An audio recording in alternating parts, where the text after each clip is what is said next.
Hey guys, it's Drummond. Welcome back to my channel. If you haven't already, make sure you click the subscribe button and turn on that notification bell so you know whenever I post my next video. So today's video, I kind of wanted to talk about finding your happily ever after. Someone actually asked me this the other day and asked me, what was my happily ever after? And I was just like, I honestly do not know. I'm the type of person that I really don't believe in planning my happily ever after, mainly just because I don't know who I'm going to end up with. And I feel like if I end up with someone and I've already got a planned happily ever after and they don't really fit, it might not end up working out when if I just kind of left the happily ever after open to whatever interpretation that might be at the time, I will have a better chance at finding that happily ever after with someone that I meet later on down the road. So in the past, I've kind of dealt with kind of creating that happily ever after with someone, and I start dating someone and then just in my head, I start to like think, oh, this is going to be it. This is going to be what we're going to do. We're going to get a house where our jobs are just going to work out perfectly and we're going to get pets. Maybe later on down the road, we're going to adopt children and all of that fun stuff. It was an amazing feeling to kind of be with someone that made you feel like that happily ever after was going to happen soon. But in every single instance for me, that kind of fell through, and it really hurt to kind of be slapped in the face with reality to realize that happily ever after doesn't always happen the way that you want it to. Just because you're dating someone for a long period of time doesn't mean that happily ever after is going to happen with them. And I'm also the type of person that realizes that there is no such thing as happily ever after. So when it comes to relationships, when it comes to like your future, there isn't going to be a point where you're just going to be like, ta-da, now we can live happily ever after. I feel like it's going to be a constant like thing that you're going to have to work on, where you're going to fight, you're going to find things that you don't like, you're going to run across really bumpy roads, and it's not going to be happily ever after. But the best part about it is finding someone that is willing to walk with you on the hard times, climb those mountains, and defeat the monsters together, because honestly, you're going to come across them, and if you're with someone that's willing to fight with you, then it's going to last for the long term. So granted, I don't really believe in like the whole happily ever after idea, but I do believe that there's things that are like in my head that I would really like to see happen in my life later on. And for the most part, like I've said in other videos, I don't really like kind of putting that type of information out there, because then I feel like people are going to watch my videos and they're going to try to create that happily ever after idea that I've got in my head, and instead of being real and authentic, they're going to be creating that fake life just because they think that's what I want. But at the end of the day, I really just want to find someone who's just like in love with life and just loves what they're doing and is super passionate about everything in life, and they just want to travel and do amazing things together, just because I'm that type of person that I just always want to find the positive and I always want to be happy. Granted, that doesn't always happen, but that's something that I strive for, and I would love to find that in a partner as well. Of course, I would love to have a house. Of course, I would like to have a pet. Don't really know what type of pet. I mean, I'm the type of person right now where I kind of like cats because they don't really need constant attention. And if you guys can actually hear it, my sister's dogs are literally barking like crazy in the background because they're outside, because it's nice outside and they don't need to be inside, but they feel like they need to be inside because they just gotta be right under my feet. And when recording YouTube videos, it's not really helpful to have dogs knocking stuff over everywhere.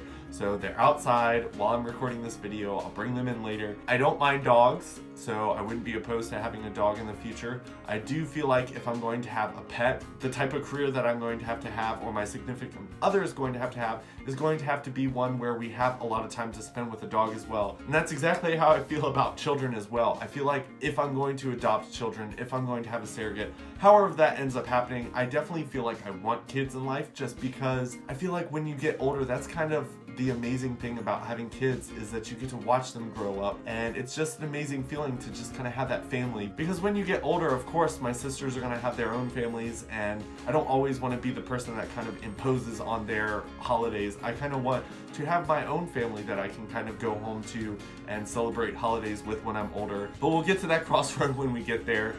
Honestly, don't know. Right now, I am just working on my career, which amazing things are happening right now. super excited about some of the things that I'm working on right now, and the different things that I've started doing with the company that I work for, and the different things that I've kind of got going on in my life right now. So I'm really just taking it day by day right now, and I'm just super excited to be living the life that I am living. And if someone does end up walking into my life and presenting themselves in a way where they're bringing more happiness into my life, of course I'd love to have them as a part of my life. I am definitely not opposed to having someone to cuddle with and watch movies with and just explore the world together. Definitely not against that happening right now. There's so many different things happening in my life, and as much time as I am spending on my YouTube and my life coaching and the stuff that I'm doing with Sprint, and another thing that I'm actually working on that I'm actually pretty excited about, but I can't really talk about right now because I don't really know where that's heading, but I'm super excited about where that's going, and hopefully, fingers crossed, it goes all the way through and I'm able to be a part of that project. So yeah, it would be nice to kind of find that person that you are with and you just don't have that fear that they're going to leave you. I know because I've had several people do that to me that my happily ever after is just kind of shattered in my brain when it comes to finding someone. It's scary to kind of put your whole heart out there and just hope that they don't smash it, because I mean, after you've had it smashed a couple times, it sucks. And I'm the type of person that I don't want to go into a relationship with someone with a broken heart and being like, fix it.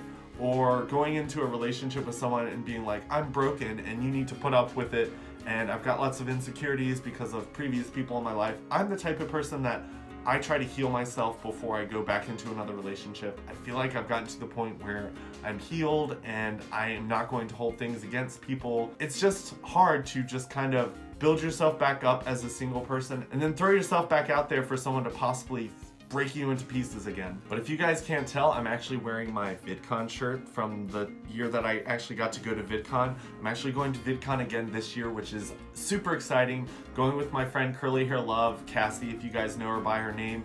But I'm super excited because we're going to be going, and it's the 10-year anniversary for VidCon, which is super exciting. There's going to be so many different things going on. So if any of you guys are able to make it to VidCon this year, go check it out, go buy your tickets, book your hotels, flights, whatever you need to do. I would love to see some of you guys out there. And if you see me, don't be afraid to come up and talk to me. I had so many people message me last time I went, and they were like, oh, I saw you, but I was too scared to talk to you. Don't be scared to talk to me. I'm extremely normal when it comes to talking to people. I'm probably going to be just as awkward as you are because honestly, I'm just a normal person, and when people come up to me and talk to me like I'm some celebrity, I'm not. I'm just normal. But if you guys see me there, definitely come up and say, hey, I love talking to you guys. I love meeting new people. We can take a selfie together or whatever you want to do. Even if you want to do some type of maybe collab, if you've got your own channel, I'd love to do that as well. But if you guys haven't already, make sure you click the subscribe button, like this video if you liked it, check out some of my other videos on my channel, and if you haven't already, go check me out on Facebook, Instagram, Twitter, and Snapchat, and I will see you guys tomorrow. Bye.